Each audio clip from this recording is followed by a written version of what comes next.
you're like me, you hit the 395 and you've got visions of the Owens River or Hot Creek, Lake Crowley, maybe some of the lakes or creeks up in the alpine areas of the Eastern Sierra, but you don't necessarily think about the waters that you're driving past and the opportunities that might be there.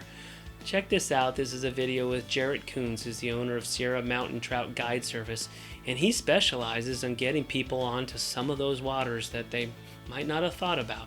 I think people really miss a lot driving up here. The desert it's not like super appealing to the eye. The desert, you have to get out and explore it. You get in a draw, nooks and crannies, and you find water and you find those secrets. And it's the same here.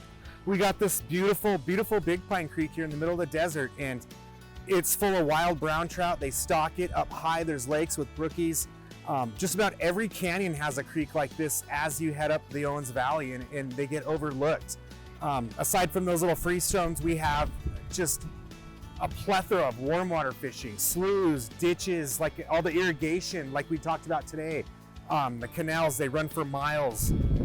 They do mitigation for waterfowl, so at different times of year they flood different areas, so you can find warm water fish down there.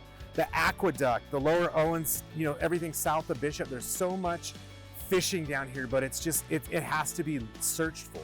It's just not sitting there right in the open like it is, once you get to Bishop and Mammoth, the fishing's right there in the open. But I don't know, the desert's just special that way. You have to seek out the neat places of the desert.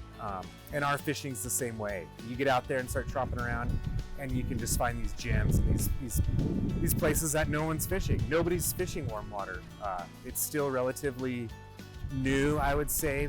More people are coming around, and we just have tons of it. Tons of great fly fishing south of Bishop. Whether you're a trout guy or a warm water guy, it's here. And there's plenty of it all year round. As you head up, you can see, you look towards the Sierras, and you can tell where there's water. Like in the desert, willows grow near water. So you look up in a canyon and you see that there's willows coming down the canyon. That means there's water there. So, anywhere there's water, there's likely to be trout. Pioneers came and they stocked these waters with browns and brookies in some places, and they still remain and they self-sustain. So I guess if there's water in this valley, it's more likely than not that there's going to be fish in it. So Google Maps is great. You can get on the Google map and just look at these places, and you can find the roads that go to them, and just start exploring. That's what it's all about. There's native culture, Paiutes. We lived all over here, so there's camps, there's mines, there's make a weekend out of it. Bring the family in the camper. A lot of it's public land. You can just pull off and camp wherever you want. So like I said before, get out there and just do it. Try it. Don't be afraid. Explore. Find the water and just fish it. You're gonna find fish, and if not, call me. We'll go out and do a trip, and I'll show it to you.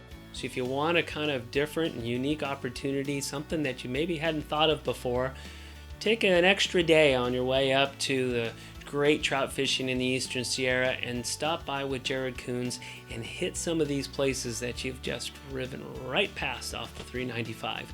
Canals, reservoirs, ponds, different places to target bass, carp, even some panfish out there. Warm water species. He also does trout, and he's a great trout guide does a great trout guide service up in the area.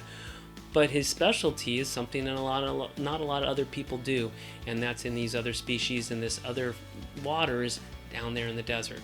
Check him out, and we'll see you right here next time on The Back End.